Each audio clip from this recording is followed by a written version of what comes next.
There's a difference between a mistake and a decision. A mistake is accidental. You fix it, you apologize, you move on. A decision, especially a bad one, is something you choose to do despite the risks, despite the consequences, because you think you can get away with it. What the HOA did to me, that wasn't a mistake, that was a decision, and they paid for it.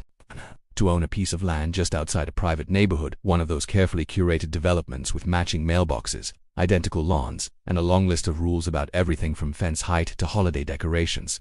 I'm not part of their HOA, never have been, and that fact has always bothered them more than it ever bothered me. My property sits between the main road and their neighborhood. Years ago, long before the development existed, the original owner built a small but sturdy bridge over a narrow creek that cuts through the land.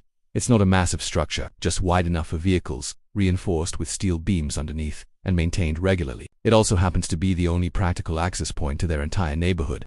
Technically, there's another route on paper, a longer, unpaved path that becomes unusable after heavy rain. But for all intents and purposes, my bridge is their lifeline. When I bought the property, I knew about the setup. There was no formal easement, no written agreement, just a long-standing informal understanding that residents could use the bridge to access their homes. And for the most part, I was fine with that. I maintained it. I kept it safe. I didn't charge anyone for using it. All I expected in return was basic respect. That was apparently too much to ask. My first run-in with the HOA happened about 3 months after I moved in. A letter showed up in my mailbox, no greeting, no introduction, just a list of concerns. They didn't like the condition of the bridge. According to them, it didn't meet their community safety standards. I remember reading that line twice, their standards for my bridge on my property. I ignored the letter, figured that would be the end of it. It wasn't. A week later I got another one, this time more strongly worded. They claimed the bridge posed a liability risk to their residents and demanded that I either upgrade it to meet their specifications or restrict access entirely. I almost laughed. They wanted me to spend money to improve something they used for free.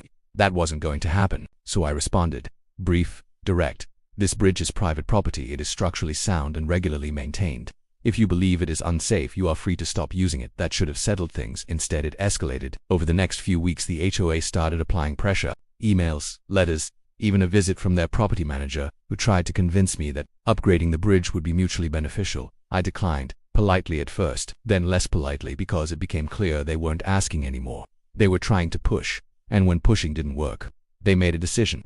I found out what they did on a Tuesday morning. I had been out of town for 2 days. When I came back, something felt off, too quiet, too open. As I drove up the main road toward my property, I noticed a line of cars parked along the side, residents from the neighborhood, walking back and forth, looking frustrated. That's when I saw it, or rather didn't. The bridge was gone, not damaged, not partially dismantled, gone, completely torn down. In its place was a muddy gap where the creek ran through, with tire tracks and debris scattered around. For a moment, I just sat there in my truck, staring, trying to process what I was looking at.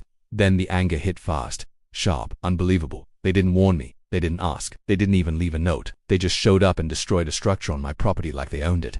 I got out of the truck and walked to the edge of the creek. Pieces of the bridge were piled off to the side, wood planks, twisted metal supports, all clearly removed with heavy equipment. This wasn't vandalism.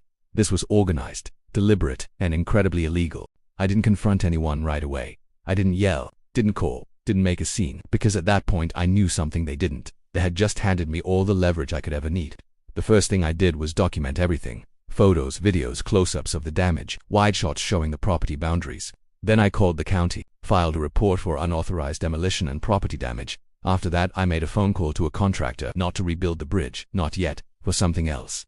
Remember that secondary access route I mentioned, the unpaved one, the one that becomes useless after rain? Here's the part the HOA conveniently ignored. That road also crosses my property, a small stretch, near the entrance. It's not obvious unless you look at the land records, but I had, and it meant one very important thing. Without my land, they had no access. None. By the end of the day, I had workers on site, heavy equipment, barriers, and a very clear plan. We didn't destroy anything, didn't damage the road. We simply blocked it, legally. Large steel barricades went up at the property line. Clear signage, private property, no access, and just like that, the entire neighborhood was cut off. The reaction was immediate. By evening, my phone was blowing up. Residents, contractors, delivery drivers, confused, angry, panicked, because now, instead of a minor inconvenience they thought they could force me to fix, they had a full-blown access crisis. Emergency services would have to commutes were disrupted. And suddenly, the bridge they didn't like so much wasn't looking so bad. The HOA contacted me that night, demanding, of course, you need to restore access immediately. One of them said. No, I replied calmly. You need to explain why you tore down my bridge. Silence. Then deflection. It was unsafe. It was inspected 6 months ago. I interrupted. And approved. Another pause. Then we acted in the best interest of the community. I let out a short laugh. You acted without permission, I said, on property you don't own. The next day things escalated. They threatened legal action. I encouraged it, because by then the county had already responded to my report, and they were very interested. Unauthorized demolition, property destruction, potential code violations. The kind of things that don't just go away. By day 2, the tone changed. Dramatically, no more demands. Now it was requests. Can we meet to discuss a resolution? Of course we could. We met that afternoon. This time they didn't come with a list of demands. They came with concern. I laid everything out. The damage, the legal implications, the cost to rebuild. And then I made it simple. You pay for a full reconstruction of the bridge, I said. To my specifications, not yours. They nodded quickly. Plus, I continued, compensation for unauthorized demolition and disruption. More hesitation there, but not much because they knew. They didn't have a strong position. Not anymore. It took 2 days to finalize everything. Payment agreements, written acknowledgements, legal assurances that nothing like this would happen again. Only then did I remove the barriers from the secondary road. Access restored. Temporarily, because the bridge, that took time. Reconstruction started the following week, and this time I didn't just rebuild it, I improved it. Stronger materials, better support, higher load capacity, and one more thing. A gate installed right at the entrance. On my side it stays open most days. But it doesn't have to, and everyone knows it. The HOA hasn't contacted me since. No letters, no suggestions, no attempts to control something that isn't theirs. Because now they understand something they didn't before. Access isn't a right. Not when it depends on someone else's property. It's a privilege, and privileges can be revoked.